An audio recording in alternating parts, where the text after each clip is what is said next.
Hello everyone, इस video में हम केमिकल इक्वेशन को बैलेंस करना सीखेंगे। टोटल मैं 10 इक्वेशन बैलेंस करूंगा, जिसमें ये 4 इक्वेशन जो हैं ये भी इसमें इंक्लूड रहेंगे। तो चलिए शुरू करते हैं। फर्स्ट हम इस इक्वेशन को बैलेंस करेंगे। बैलेंस करने का मतलब है लेफ्ट हैंड साइड में जो एलिमेंट हैं उसके नंबर ऑफ एटम्स और जो राइट हैंड साइड में जो एलिमेंट हैं उसके नंबर ऑफ एटम्स सेम होने चाहिए। समझते हैं उसको। जैसे लेफ्ट हैंड साइड में हाइड्रोजन के 2 एटम हैं, क्लोरीन के 2 एटम हैं, लेकिन राइट हैंड साइड में हाइड्रोजन के 1 एटम है। अगर कुछ नहीं दिया हुआ यहाँ पे इसका मतलब है कि 1 एटम है, और क्लोरीन के भी 1 एटम है। तो अभी ये अनबैलेंस्ड है, हमें बैलेंस करना है। तरीका क्या है वो समझते हैं। सबसे पहले जो जो एलिमेंट इसमें पार्टिसिपेट किए हैं इस इक्वेशन में उसको लिख लीजिए आप। तो क्या है, हाइड्रोजन और क्लोरीन है, तो लिखिए यहाँ पे हाइड्रोजन क्लोरीन। ठीक है। अब देखिए कितने कितने नंबर ऑफ एटम्स हैं। लेफ्ट हैंड साइड में हाइड्रोजन के 2 एटम हैं, 2 लिख लीजिए। क्लोरीन के 2 एटम हैं, 2 लिख लीजिए। अब आते हैं राइट हैंड साइड में। यहाँ पे लाइन खींच दीजिए आप। इस तरफ हाइड्रोजन के 1 एटम है, क्लोरीन के 1 एटम है। ठीक है। इस तरफ 2 एटम है, इस तरफ 1 एटम है। हमें 2 बनाना है तो हम लगा देते हैं यहाँ पे H की जगह पे 2 और यहाँ पे Cl2। नहीं, ऐसा नहीं कर सकते आप। यहाँ पे आप कोई नंबर नहीं लगा सकते। इक्वेशन को बैलेंस करने के लिए आपको यहाँ पे एज अ कोफिशिएंट मल्टीप्लाई करना पड़ेगा। आप यहाँ पे मल्टीप्लाई कर सकते हैं कोई नंबर, यहाँ पे कर सकते हैं, यहाँ पे कर सकते हैं। यहाँ पे आप कोई नंबर नहीं लगा सकते हैं। हमें चाहिए हाइड्रोजन 2 एटम, क्लोरीन 2 एटम इस तरफ राइट हैंड साइड में। तो यहाँ पे मैं 2 लगा देता हूँ। अब देखिए हाइड्रोजन के 2 एटम हो गए, क्लोरीन के भी 2 एटम हो गए। लेफ्ट हैंड साइड में हाइड्रोजन के 2 एटम हैं, क्लोरीन के 2 एटम हैं। राइट हैंड साइड में भी हाइड्रोजन के 2 एटम हैं, क्लोरीन के 2 एटम हैं। तो इक्वेशन क्या हो गया, बैलेंस हो गया। ये इक्वेशन बैलेंस हो गया। सेकंड मैंने लिया है Na प्लस H2O, जो कि दे रहा है आपको NaOH प्लस H2। हमें बैलेंस करना है। तो पहले देखते हैं कि कौन कौन से एलिमेंट ने पार्टिसिपेट किया है। तो सोडियम है, हाइड्रोजन है, ऑक्सीजन है। लिख लीजिए आप, सोडियम, हाइड्रोजन, ऑक्सीजन। कितने कितने एटम हैं? सोडियम के 1 एटम है। अगर कुछ नहीं इसका मतलब है कि 1 एटम है। हाइड्रोजन के कितने एटम है? 2 एटम है। ऑक्सीजन के कितने एटम है? 1 एटम है। इस तरफ ही RHS में भी एरो के उस तरफ भी सेम एलिमेंट होंगे। आंख बंद करके आप इसी ऑर्डर में लिख सकते हैं आप, सोडियम, हाइड्रोजन और ऑक्सीजन। यहाँ पे सोडियम 1 है, 1 एटम है। ऑक्सीजन 1 एटम है। हाइड्रोजन के 3 एटम है, 1 यहाँ पे है, 2 यहाँ पे है, तो 3 एटम है। अब देखिए ऑक्सीजन तो 1 1 है, सोडियम भी 1 1 है। यहाँ पे हाइड्रोजन 2 है, यहाँ पे 3 है। तो ये ऑड नंबर है, तो इसको हम लोग इवन बनाते हैं। इवन कैसे बनेगा, RHS में कर रहे हैं। तो यहाँ पे 2 है, तो अगर यहाँ पे मैं 2 से मल्टीप्लाई कर दूँ तो हाइड्रोजन इवन हो जाएगा। 2 हाइड्रोजन प्लस 2 हाइड्रोजन। अब कितने हाइड्रोजन हो गए? 4 हाइड्रोजन हो गए। इसको काट के हम 4 कर देते हैं। हाइड्रोजन बढ़ा तो सोडियम भी बढ़ गया, क्योंकि सोडियम यहाँ 2 हो गया। अब सोडियम कितना हो गया? 2। और ऑक्सीजन भी हो गया 2। ठीक है। इस तरफ हाइड्रोजन अब 2 हैं और इस तरफ हाइड्रोजन 4 है। तो मैं यहाँ पे 2 से मल्टीप्लाई कर देता हूँ। तो हाइड्रोजन 4 हो गए, ऑक्सीजन 2 हो गए। तो हाइड्रोजन 4 है, हाइड्रोजन 4, हाइड्रोजन ऑक्सीजन 2, ऑक्सीजन 2। बचा क्या? सोडियम। यहाँ पे सोडियम 2 है, यहाँ पे सोडियम 1 ही है। 2 से मल्टीप्लाई कर दीजिए। तो देखिए इस तरफ लेफ्ट हैंड साइड में सोडियम 2 है, राइट हैंड साइड में भी 2 है। हाइड्रोजन 4 है लेफ्ट हैंड साइड में, इधर भी 4 हो गया। Oxygen 2, oxygen 2। इक्वेशन क्या हो गया? बैलेंस्ड हो गया। तो इस इक्वेशन को बैलेंस करेंगे। यहाँ पे पॉली एटॉमिक आयन यूज हुआ है। देखिए सल्फेट है। अगर पॉली एटॉमिक आयन दोनों तरफ यूज होता है तो उसके लिए मैं एक ट्रिक बताऊंगा जिससे इजीली बैलेंस हो जाएगा। अब देखते हैं कि कौन कौन से एलिमेंट्स में पार्टिसिपेट किए हैं। Ba है, लिख लीजिए Ba। कितने एटम है Ba के? लेफ्ट हैंड साइड में 1 एटम है। Cl है, Cl के 2 एटम है। ठीक है। एल्युमिनियम है, 2 एटम है। अब देखिए सल्फेट यहाँ पे भी पूरा का पूरा और यहाँ पे भी सल्फेट पूरा है। तो इस पूरे को हम एक माने, 1 माने, एज ए 1 कंसिडर करेंगे। मैं सीधा लिखता हूँ SO4। और ये कितना है अभी? यहाँ पे 3 दिख रहा है हमें, तो ऐसे लिख दीजिए। अब आते हैं राइट हैंड साइड में। एलिमेंट सारे सेम रहेंगे इस तरफ भी, तो लिख लीजिए Ba। ऑर्डर सेम रखिएगा। तो बी ए यहाँ पे कितने हैं 1, सी एल कितना है इस तरफ 3 है, 3 एटम्स हैं, ए एल 1 एटम है, और सल्फेट 1 है, यहाँ पे सिंगल है SO4, तो लिख लीजिए SO4 1। तो सबसे पहले हम क्या करेंगे, जो पॉलीएटॉमिक आयन है उसको, पॉलीएटॉमिक है उसको हम बैलेंस करेंगे। तो इस तरफ 3 है, लेफ्ट हैंड साइड में 3 इधर 1 है, तो हम क्या करेंगे यहाँ पे 3 से मल्टीप्लाई कर देंगे। अब सल्फेट 3 हो गया, इधर भी 3, इधर भी 3, ये तो बैलेंस हो गया। तो सल्फेट 3 हुआ, तो यहाँ पे जो बेरियम है ये 3 हो गया, क्योंकि हमने 3 मल्टीप्लाई किया था, तो यहाँ पे ये अब 3 हो गया। तो इस तरफ भी मुझे 3 चाहिए बेरियम, यहाँ पे 1 है, तो यहाँ पे भी हम 3 लगा देते हैं। अब ये बेरियम क्या हो गया 3 हो गया, दोनों तरफ 3 हो गया, बैलेंस। यहाँ पे क्लोरीन बढ़ गया, 3 2 जा 6 हो गया क्लोरीन अब कितना हो गया 6, और इस तरफ क्लोरीन क्या है 3 है। तो हम क्या कर रहे हैं कि यहाँ पे 2 से मल्टीप्लाई कर देंगे, तो 2 से करेंगे तो क्लोरीन कितना हो गया 6 हो गया, एल्युमिनियम 2 हो गया। अब देखिए लेफ्ट हैंड साइड में Ba के 3 एटम है, राइट हैंड साइड में Ba के 3 एटम है, क्लोरीन के 6 एटम है, क्लोरीन के 6 एटम है, एल्युमिनियम के 2 एटम, एल्युमिनियम के 2 एटम, सल्फेट 3 था, सल्फेट 3 हो गया। इक्वेशन बैलेंस, कुछ बचा ही नहीं। नेक्स्ट है H2 + N2NH3, रूल सेम है, हाइड्रोजन है नाइट्रोजन है, हाइड्रोजन के 2 एटम, नाइट्रोजन के 2 एटम लेफ्ट हैंड साइड में। अब आते हैं राइट हैंड साइड में, हाइड्रोजन नाइट्रोजन, हाइड्रोजन के 3 एटम है, नाइट्रोजन के 1 एटम है। ठीक है, तो हम कोशिश करते हैं कि जो 3 है ये किसी तरह से इवन हो जाए। तो इवन करने के लिए क्या करेंगे, इसको हम यहाँ से 2 से मल्टीप्लाई कर देते हैं।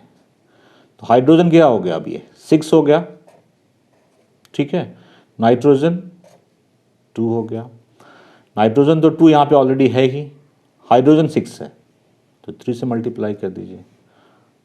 तो देखिए लेफ्ट हैंड साइड में हाइड्रोजन कितने हो गए 6, नाइट्रोजन 2, इस तरफ भी हाइड्रोजन 6, नाइट्रोजन 2, इक्वेशन बैलेंस हो गया। नेक्स्ट इक्वेशन पे आते हैं।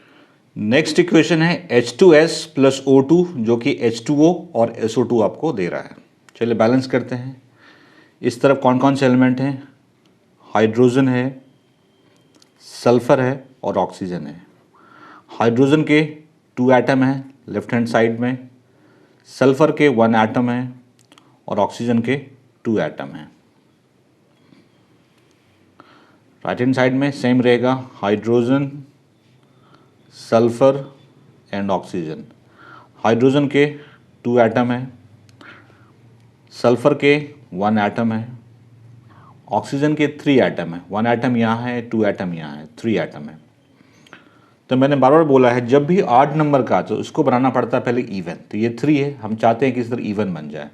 तो अगर मैं यहाँ पे 2 लगा दूँ तो अब यहाँ पे 2 ऑक्सीजन + 2 ऑक्सीजन 4 ऑक्सीजन हो गया। तो ऑक्सीजन कितना हो गया 4, हाइड्रोजन भी 4 हो गया, तो हाइड्रोजन के बदल के 4 हो गया, ठीक है। सल्फर तो अभी भी 1 है, इस तरफ हाइड्रोजन 2 है, इस तरफ हाइड्रोजन 4 है। तो अगर मैं यहाँ पे 2 से मल्टीप्लाई कर दूँ तो हाइड्रोजन 4 हो जाएगा। तो हाइड्रोजन 4 हो गया, इस तरफ भी हाइड्रोजन 4, इस तरफ भी हाइड्रोजन 4। यहाँ पे सल्फ़र भी है, तो सल्फ़र यहाँ पे 2 हो गया। यहाँ पे सल्फ़र 1 है, तो सल्फ़र को बनाना पड़ेगा 2। तो यहाँ पे क्या करता हूँ मैं 2 से मल्टीप्लाई करता हूँ। अब सल्फ़र 2 हो गया, सल्फ़र 2 हुआ तो ऑक्सीजन भी बदल जाएगा, क्योंकि ऑक्सीजन क्या हो गया 2 2 ज़ा 4, 4 + 2, ऑक्सीजन अब 6 हो गया। हाइड्रोजन बैलेंस्ड है, सल्फ़र बैलेंस्ड है, ऑक्सीजन बैलेंस नहीं है। ऑक्सीजन यहाँ पे 6 है, यहाँ पे 2 है, तो यहाँ पे 3 से मल्टीप्लाई कर देते हैं। तो 3 × 2 6, तो ऑक्सीजन 6। अब hydrogen 4, sulphur 2, oxygen 6, oxygen 6। Equation is balanced. K + H2O gives KOH + H2। चलिए बैलेंस करते हैं। इस तरफ कौन कौन से एलिमेंट हैं, पोटेशियम है, हाइड्रोजन है, ऑक्सीजन है। लिख लीजिए potassium, hydrogen and oxygen. Potassium के कितने एटम हैं 1, हाइड्रोजन के 2 और ऑक्सीजन के 1 एटम है। अब आते हैं राइट हैंड साइड में, सेम रहेगा पोटेशियम, हाइड्रोजन, ऑक्सीजन। पोटेशियम के 1 एटम है, हाइड्रोजन के 3 एटम है, 1 यहाँ पे है, 2 यहाँ पे है, 3 एटम है, और ऑक्सीजन के 1 एटम है। ठीक है, तो मैंने बोला है ये ऑड आर्म नंबर आ गया, इसको इवन बनाना है, तो इसके लिए क्या करेंगे हम, यहाँ पे 2 से 2 लगा देते हैं। तो 2 हाइड्रोजन प्लस 2 हाइड्रोजन, हाइड्रोजन 4 हो गया, तो ये चेंज होके 4 हो गया। साथ में पोटेशियम भी 2 हो गया, तो 2 कर देते हैं। ठीक है, ऑक्सीजन भी 2 हो गया, तो 2 हो गया। पोटेशियम 2 है, यहाँ पोटेशियम 1 है, तो यहाँ पे लगा देते हैं 2, तो पोटेशियम भी 2 हो गया। दोनों तरफ पोटेशियम बैलेंस है। ठीक है, हाइड्रोजन 4 है, यहाँ पे हाइड्रोजन 2 है, तो इस तरफ अगर मैं 2 लगा दूँ तो 2 2 4, तो हाइड्रोजन 4 हो गया, लेकिन ऑक्सीजन यहाँ पे 2 हो गया, फिर बढ़ के बैलेंस हो गया।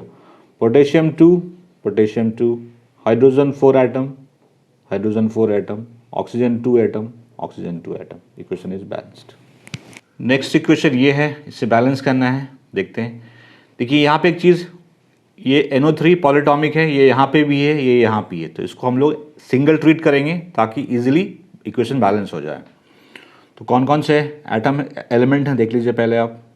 हाइड्रोजन कितने हैं, 1 यहाँ पे है, 2 यहाँ पे है, हाइड्रोजन 3 है, लिख लीजिए। NO3 होल लेंगे हम, तो लिखिए NO3 कितना है, 1 ही है। ठीक है, Ca 1, ऑक्सीजन 2, क्योंकि ये तो अलग है, ऑक्सीजन 2। अब आते हैं RHS में, हाइड्रोजन 2 एटम है, NO3 इस तरफ 2 है, NO3, तो NO3 को 2 कर दीजिए आप। Ca 1, ऑक्सीजन, एक ऑक्सीजन यहाँ बाहर पड़ा है। ठीक है, तो जब भी पॉलीएटॉमिक, तो पहले पॉलीएटॉमिक को ही हम लोग बैलेंस करते हैं। तो यहाँ पे NO3 1 है, यहाँ पे NO3 2 है, तो अगर इसको मैं 2 से मल्टीप्लाई कर दूँ तो NO3 अब 2 हो गया, NO3 बैलेंस हो गया। तो हाइड्रोजन यहाँ पे क्या हो गया, 2 हाइड्रोजन यहाँ पे है, 2 हाइड्रोजन, अब हाइड्रोजन जो है वो 4 हो गया, 2 हाइड्रोजन प्लस 2 हाइड्रोजन, हाइड्रोजन 4 है। ठीक है, तो इधर भी हाइड्रोजन 4 चाहिए हमें, तो मैं यहाँ पे 2 से कर दे रहा हूँ, तो हाइड्रोजन 4 हो गया। साथ में ऑक्सीजन भी चेंज हो गया, 2 ऑक्सीजन हो गया। ठीक है, अब देखिए हाइड्रोजन 4 है इस तरफ भी 4 है, NO3 2 है इस तरफ, NO3 इस तरफ भी 2 है, कैल्शियम 1 है, कैल्शियम 1 है, ऑक्सीजन 2 है, तो ऑक्सीजन 2 है। इक्वेशन बैलेंस हो गया। देखिए अगर आप इस तरह से नहीं लेंगे तो भी इक्वेशन बैलेंस कर लेंगे आप, लेकिन थोड़ा टाइम लगेगा, थोड़ा डिफिकल्ट होगा। इसीलिए बार बार कह रहा हूँ, जब भी पॉलीएटॉमिक हो तो उसको आप एज अ सिंगल ट्रीट कीजिए, तो इजीली सॉल्व हो जाएगा। नेक्स्ट इक्वेशन, चलिए बैलेंस करते हैं। देखिए यहाँ पे भी एक पॉलीएटॉमिक है, सल्फेट, दोनों तरफ है, तो सल्फेट को सिंगल कंसीडर करेंगे। इस तरफ है सोडियम, सोडियम लिख लीजिए, ऑक्सीजन, ऑक्सीजन, हाइड्रोजन, हाइड्रोजन, और सल्फेट को तो सिंगल एज्यूम करना है, सिंगल रखना है। ठीक है, कितने कितने हैं, सोडियम में कितने एटम हैं, 1 एटम है, ऑक्सीजन के 1 ही लेंगे क्योंकि ये तो सल्फेट वाला है, तो अलग हो जाएगा 1, हाइड्रोजन के 1 यहाँ पे है, 2 यहाँ पे है, मतलब हाइड्रोजन 3 है, सल्फेट 1 है। राइट हैंड साइड में आते हैं, सब कुछ सेम रहेगा, ऐसे लिखेंगे NaOH सल्फेट। सोडियम इधर 2 है, 2 एटम है, ऑक्सीजन इधर 1 है, सिंगल है, हाइड्रोजन 2 है, और सल्फेट 1 है। ठीक है, तो सल्फेट तो यहाँ ऑलरेडी पहले से ही बैलेंस है, कुछ करने की ज़रूरत नहीं है। अब देखिए यहाँ पे हाइड्रोजन 2 है और यहाँ पे हाइड्रोजन 3 है, तो हम कोशिश करते हैं ये किसी तरह से इवन बन जाए। तो इवन कब बनेगा, अगर मैं यहाँ पे 2 लगा देता हूँ। ठीक है, अब यहाँ पे 2 हाइड्रोजन, यहाँ पे 2 हाइड्रोजन, तो हाइड्रोजन 4 हो गए। ठीक है, साथ में जो सोडियम है उसके भी 2 एटम हो गए, और जो ऑक्सीजन है उसके भी 2 एटम हो गए। ठीक है, सोडियम बैलेंस है, इधर ऑक्सीजन 2 है, इधर ऑक्सीजन 1 है। ठीक है, तो ऑक्सीजन यहाँ है तो यहाँ पे 2 लगा दीजिए, तो ऑक्सीजन 2 हो गया, साथ में हाइड्रोजन भी 4 हो गया। अब देखिए sodium 2, oxygen 2, hydrogen 4, sulphate 1, equation balanced. ये लास्ट इक्वेशन में बैलेंस कर रहा हूँ, देखिए कैसे बैलेंस होगा। यहाँ पे भी सल्फेट पॉलीएटॉमिक है, इस तरफ भी सल्फेट है, इस तरफ भी सल्फेट है, इसको सिंगल लेंगे हम लोग। तो क्या क्या है इधर, BaCl, हाइड्रोजन है H और सल्फेट है, ठीक है। इसके 1 एटम है, क्लोरीन के 2 एटम हैं, हाइड्रोजन के 2 एटम हैं और सल्फेट सिंगल है। RHS में आते हैं, सेम रहेगा, BaClH सल्फेट, 1 एटम है, क्लोरीन के 1 एटम है, हाइड्रोजन के 1 एटम है और सल्फेट भी 1 है। तो सल्फेट तो पहले से बैलेंस है, ज़रूरत नहीं है। क्लोरीन भी बैलेंस है, ये भी बैलेंस है, मेन है हाइड्रोजन का। इस तरफ हाइड्रोजन 2 है, इस तरफ हाइड्रोजन 1 है, तो यहाँ पे आप 2 लगा दीजिए। अब हाइड्रोजन 2 हो गया, हाइड्रोजन 2 हुआ तो क्लोरीन भी चेंज होगा, क्योंकि 2 हो गया क्लोरीन, तो क्लोरीन 2 बैलेंस हो गया। Ba 1 atom, chlorine 2 atom, hydrogen 2 atom, SO4 1, equation balanced हो गया। मैंने आपको बहुत सारे एग्जाम्पल बताए और जो भी प्रोसेस था आपको मैंने अच्छे से एक्सप्लेन किया। आई होप समझ में आ गया होगा आपको। ये अगर आपको सही में समझ में आ गया तो ये क्वेश्चन मैं देता हूँ आपको, इसको आप बैलेंस कीजिए और इसका जो आंसर है वो कमेंट सेक्शन में बताइए हमें। वीडियो अच्छा लगा लाइक शेयर ज़रूर कीजिए। Thank you very much.